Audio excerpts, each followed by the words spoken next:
नमस्कार, आप देख रहे हैं एनएमएफ न्यूज में आपके साथ शब्द। हिंदुस्तान की सरजमी पर रहकर यहां का नमक खाकर यहां के ही निर्दोष लोगों के खून से होली खेलने की एक ऐसी खौफनाक साजिश को यूपी एटीएस ने नाकाम कर दिया है जिसे सुनकर हर किसी का कलेजा दहल गया है।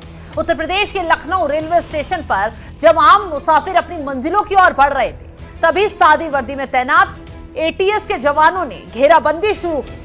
ताबड़तोड़ पूरे इलाके को घेरा और पलक झपकते ही 4 संदिग्धों को जमीन पर लिटा दिया गया, यानी तुरंत दबोच लिया गया। ये 4 नाम थे शाकिब उर्फ डेविल, अरबाब, विकास, गहलावत उर्फ रौनक और लोकेश उर्फ पपला पंडित। कहने को तो ये आम नौजवान थे, लेकिन इनके मंसूबे किसी खूंखार आतंकी से कम नहीं थे। जांच की परतें जैसे जैसे इस मामले की खुली हैं, चौंकाने वाले सच सामने आने लगे।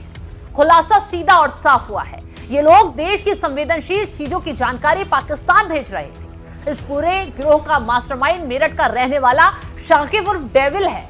जैसा नाम वैसा काम। शाकिब टेलीग्राम और सिग्नल जैसे इंक्रिप्टेड एप्स के जरिए सरहद पार बैठे हैंडलर्स के संपर्क में था।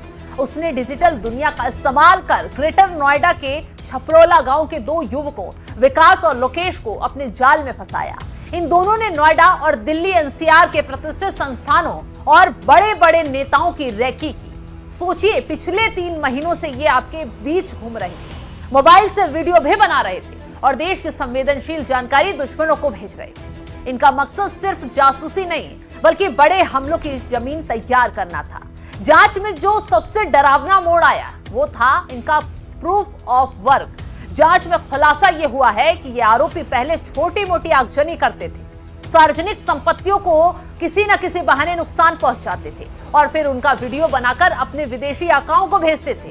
इन ट्रायल रन के बदले उन्हें कोई नकद इनाम नहीं बल्कि आधुनिक तरीके से क्यूआर कोड के जरिए डिजिटल पेमेंट की जाती थी। ये एक नया और खतरनाक ट्रेंड है जहां कट्टरपंथी विचारधारा से युवाओं का ब्रेन वॉश किया जा रहा है और उन्हें पैसे का लालच देकर देश के खिलाफ खड़ा किया जा रहा है। गाजियाबाद, अलीगढ़ और मेरठ के कई इलाकों के वीडियो पिन पॉइंट लोकेशन इनके फोन से बरामद किए गए।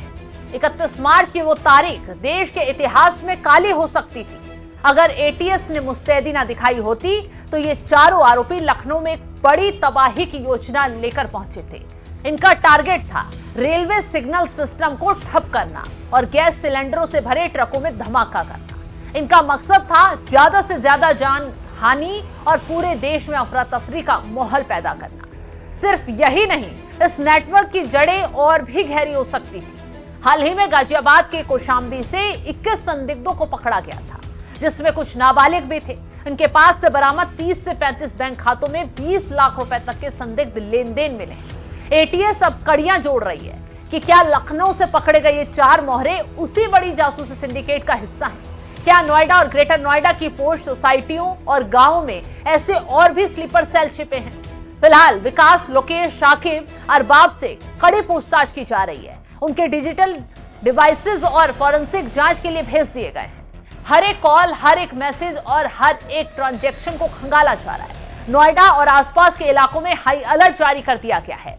सुरक्षा एजेंसियां अब उस अदृश्य हाथ की तलाश कर रही हैं जो सीमा पार से इन युवाओं को रिमोट कंट्रोल की तरह चला रहे हैं। ये गिरफ्तारी महज एक कामयाबी नहीं है बल्कि एक चेतावनी है। दुश्मन अब सरहदों पर नहीं बल्कि डिजिटल रास्तों से आपके घर के बगल तक पहुंच चुका है।